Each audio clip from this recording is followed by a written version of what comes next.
Be strong.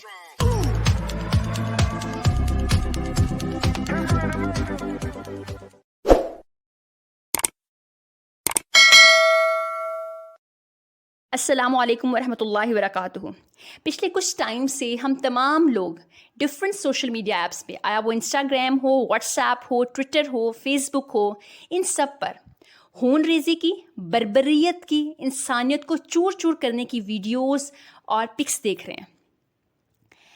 In videos اور pics میں معصوم نہتے فلسطین، معصوم نہتے عورتیں، معصوم نہتے بچے، بزرگ، یہ سب خون آلود نظر آ رہے ہیں۔ اور اگر ہم دیکھیں ان کا قصور کیا ہے، ان کا قصور کچھ اور نہیں ہے، صرف یہ ہے کہ وہ بیت المقدس کے اندر عبادت کرنا چاہتے ہیں، عبادت پہ وہ سجدہ ریز ہونا چاہتے ہیں، اپنے رب کو راضی کرنا چاہتے ہیں، اپنے رب کو منانا چاہتے ہیں، لیکن ظالم اسرائیلی فوج نے ان معصوم نہتے لوگوں پر گولیوں کی ایسی بوچھار کی کہ لاشوں کے انبار لگ گئے۔ یہودیوں نے یہ جو خون کی ہولی کھیل کر مسلمانوں کو اور انسانیت کو شرمسار کر دیا ہے۔ اگر ہم خود دیکھیں ہم لوگ کیا رول پلے کر رہے ہیں ان لوگوں کے لیے، ہم لوگ بالکل ایسے ہیں جیسے کچھ ہوا ہی نہیں ہے۔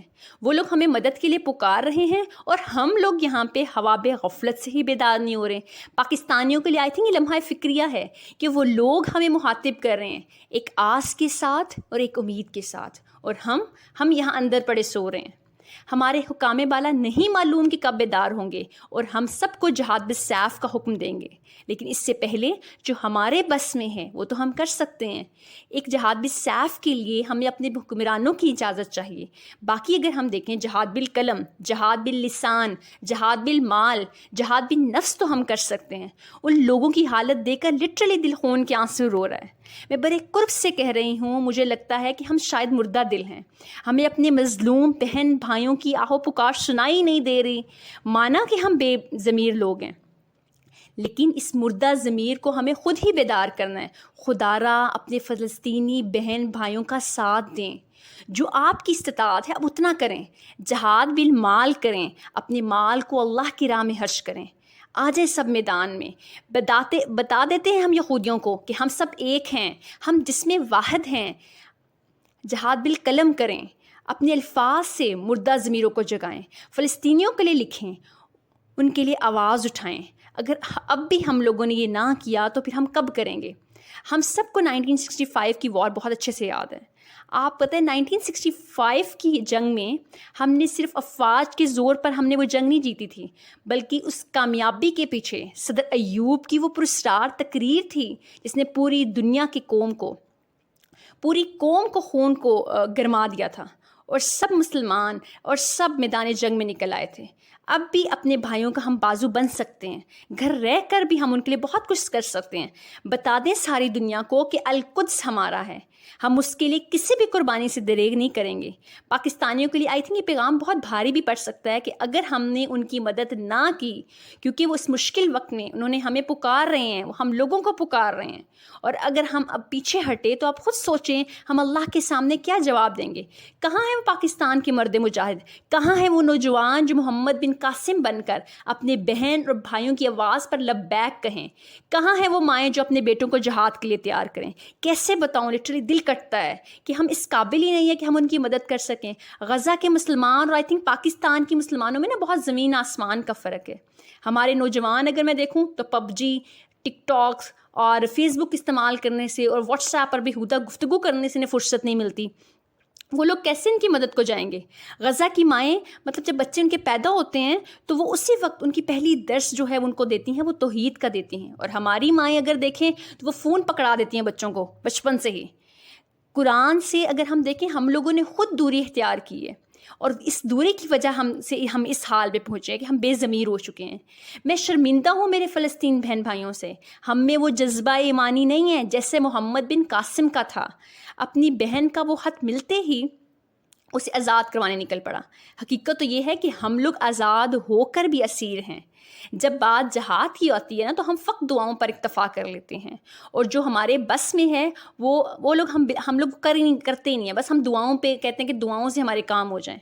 جہاد بالمال، جہاد بالقلم ہم جیسے کے لیے اللہ پاک نے قرآن پاک میں فرمایا ہے سورۃ النساء میں، کیا تم نے انہیں نہ دیکھا جن سے کہا گیا کہ اپنا ہاتھ روک لو اور نماز قائم رکھو، زکوٰۃ دو، پھر جب ان پر جہاد فرض کیا گیا تو ان میں سے بعض لوگ ایسے ڈرنے لگے جیسے اللہ سے ڈرے یا اس سے بھی زائد، اور بولے اے رب تو نے ہم پر جہاد کیوں فرض کیا؟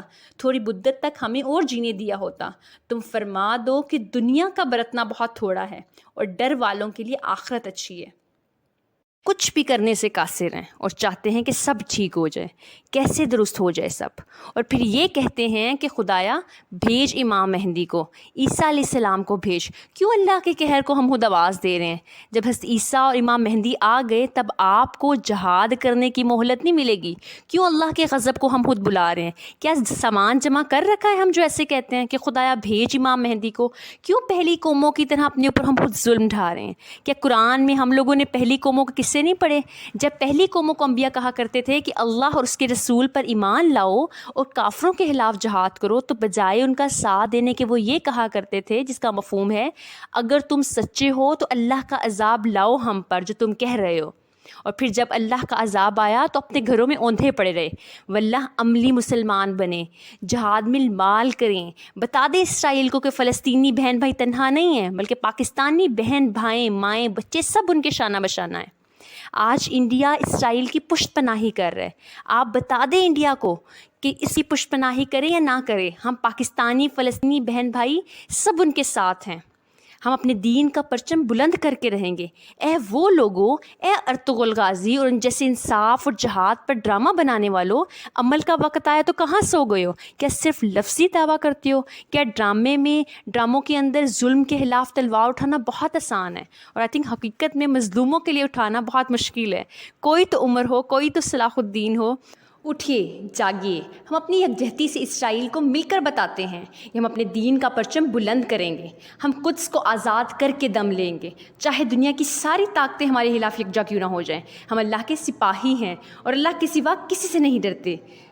اور اپنی دعاؤں میں پیلسٹین کے بہن بھائیوں کو یاد رکھیں، اللہ ہم سب کا مددگار ہو۔ آج میں دہر میں سب سے مظلوم ہوں، حق پہ ہوتے ہوئے حق سے محروم ہوں، شامیں ہوئے رنگ ہوں، صبح مغموم ہوں، جس پہ چلتے ہیں خنجر وہ حلقوم ہوں، آنسوؤں اور آہوں کی رداد سن، رب کونین میری بھی فریاد سن۔